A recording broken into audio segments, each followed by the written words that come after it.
Serbia allows EuroPride after international community pressure. The Serbian EuroPride, which was previously canceled, will take place after all. Serbian Prime Minister Ana Brnabić announced this news on Saturday. The organizers of the LGBTQ+ march and local media also confirmed and reported that the march will take place. Earlier, Serbian authorities banned the event, citing security concerns. But following pressure from the international community, the Serbian government has reversed its position. Prime Minister Ana Brnabić has promised that EuroPride will, quote, will proceed safely, end quote. Although the Prime Minister herself is a lesbian, she is not expected to participate in the march. The march took place on Sunday in Belgrade. Kristine Garina, president of the European Pride Organizers Association, said that the community is overjoyed that the Prime Minister kept the promise she made in 2019 to support EuroPride in Belgrade. Garina added, quote, EuroPride is a celebration of love, of movement for equality, and part of a global campaign for human rights. It embodies European values and is not a threat to no one, and certainly not Serbia, end quote. Thousands of diplomats, members of the European Parliament, and other European and international joined the march, including Belgian Deputy Prime Minister Petra de Sutter. Police were forced to step in when violence erupted at the march. Okay, I'm sure she's a very nice person, but Ana Brnabić? And she's a lesbian? Come on. But seriously, this is definitely good news, especially in a region rife with these homophobic leaders. So this is a big step. Listen, EuroPride was like my ex-freaking relationship. We're on again, we're off again. We're on again, we're off again. We're together, we're not together, right? Okay, so they did have it, right? And there was violence. There were over 60 people that were arrested, right? And some of the protesters were chanting, "Kill the gays." Yeah. You know, I mean, it was not a positive event all around. We'll say that.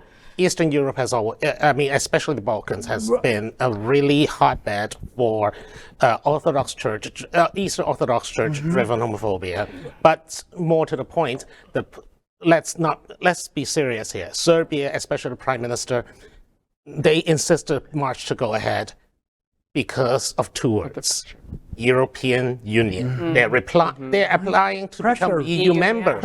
And if they squash the EuroPride, if the EuroPride attendees were met with violence from the right-wing mob, that could set back their application for years. But they were.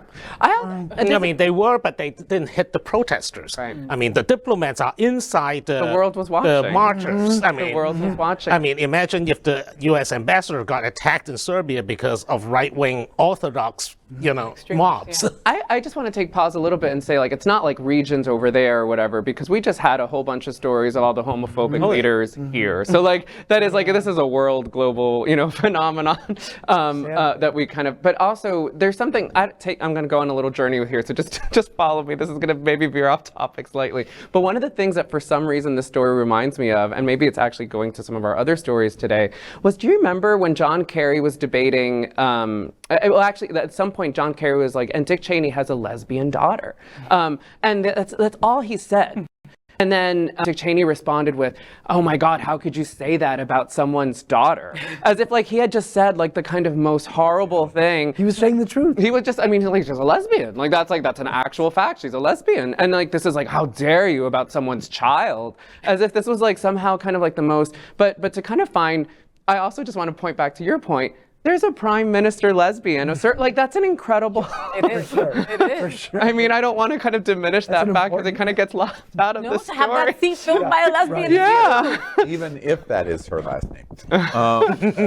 One of the things that I think is a victory here for LGBT all over Europe and really LGBT worldwide is they acquiesce. And that's an important moment because the pressure of political power of the European Union wins out over Serbia's decision-making of these radical, religious, right-wing evangelicals even. They don't call them evangelicals, but evangelical-like.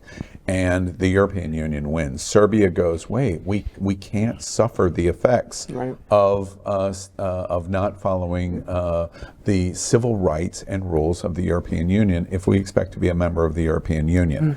And you know who I was hoping was listening yesterday is Poland and Hungary, because they're in the same situation, and Serbia comes to it quicker than they do. Poland is getting to it quicker than Hungary, but Hungary, whose president or prime minister participates in CPAC, is a representation that this kind of archaic right-wing thinking is old-fashioned. And unfortunately, the European Union is way ahead of American thinking, and is probably our future, not our past. Well, if there's any comfort, the European Commission has already announced that they're cutting $7.5 billion in grants to Hungary if Hungary do not establish reforms targeting corruption, the rule of law, and civil rights. Awesome. Thanks for that. LGBTQ plus news is vital for our community and for the broader world as a whole. We have enough enemies at Fox News. Tucker, Sean, and Laura are loud. We need passionate allies. Happening Out Television Network, Queer News Tonight, and It's Happening Out are literally out of the closet and into the headlines. Our community needs your support. Like this broadcast and subscribe now to ensure the growth of the entire LGBTQ plus community.